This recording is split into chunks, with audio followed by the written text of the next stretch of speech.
Rest in piss, Ubisoft. 1986 to 2025. Cause of death, DEI. You could say they woke too close to the sun. How unfortunate. Hit the like button, folks, and follow me on Twitter. There's a lot of funny stuff going on over there right now. Anyway, look, when I say to you that nothing of value was lost, I genuinely mean that. I mean that so much that we should all say nothing of value was lost in unison. Assassin's Creed Shadows is so bad that it has a whole country standing against it. I mean, you know you f***ed up when the Japanese Prime Minister is talking shit your game. And look, we should have 1,000% tariffs on every single Ubisoft game in Japan. That will show them. Now look, Assassin's Creed Shadows has no soul at all. You could say there was too many cooks in the kitchen, but look on the bright side. Not only is Ubisoft speedrunning bankruptcy, but we also have a Yasuke simulator under $5 on Steam. That's something I need to check out later, but look, nobody should have any sympathy for Ubisoft. Those executives wake up every day and ask their regarded employees, how else can we scam the people today? Because I'll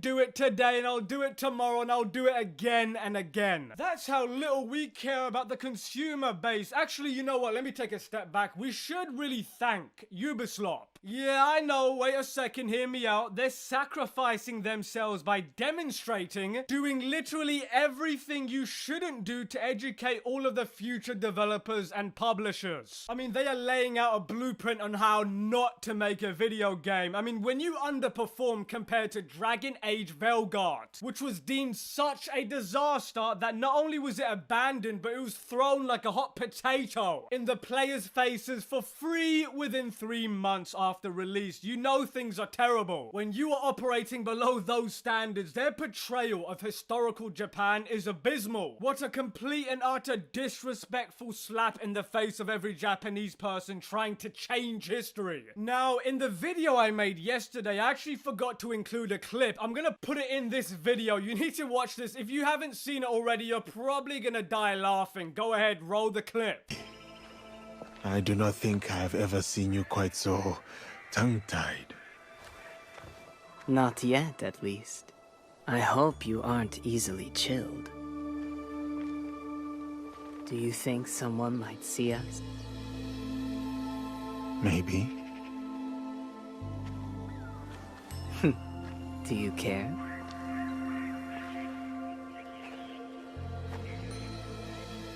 Not at all.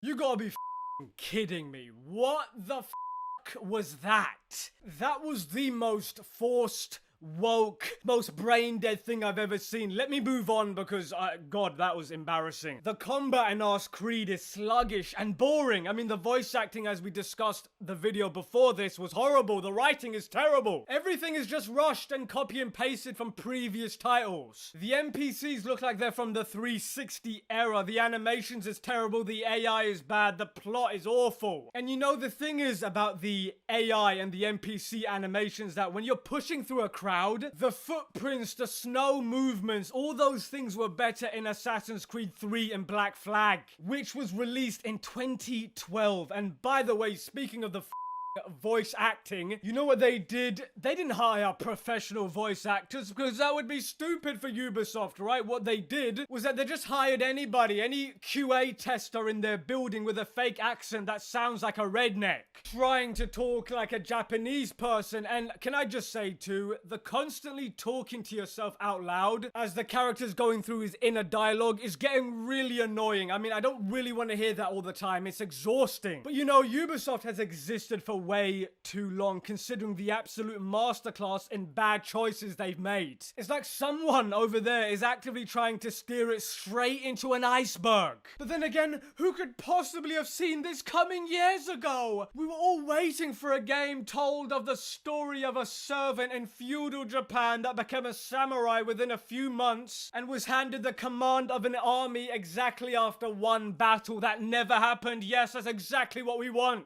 And by the way, he dates a non-binary dude that has nothing to do with anything. Yeah, I can't put my finger on what people don't like. Now, Ubisoft needs around 10 million copies sold at full price just to break even. The game has the same production cost as Odyssey and Valhalla, which was around $500 million each. They don't just have to make the Assassin's Creed Shadows budget back, they need to make back the money they lost on Skull and Bones. Yes, remember that disaster. Just another impeccable game by Ubisoft and Star Wars Outlaws. And reminder too, Star Wars Outlaws has less than like 1,500 people playing the game right now. That is absolutely abysmal for a company the size of Ubisoft. That is not a trend in the right direction by any means. I mean, Skyrim, a 15-year-old single-player game, has like 2,000 people playing it right now. So, Assassin's Creed Shadows having 41,000 people peak first day isn't great. But then again, we probably won't get accurate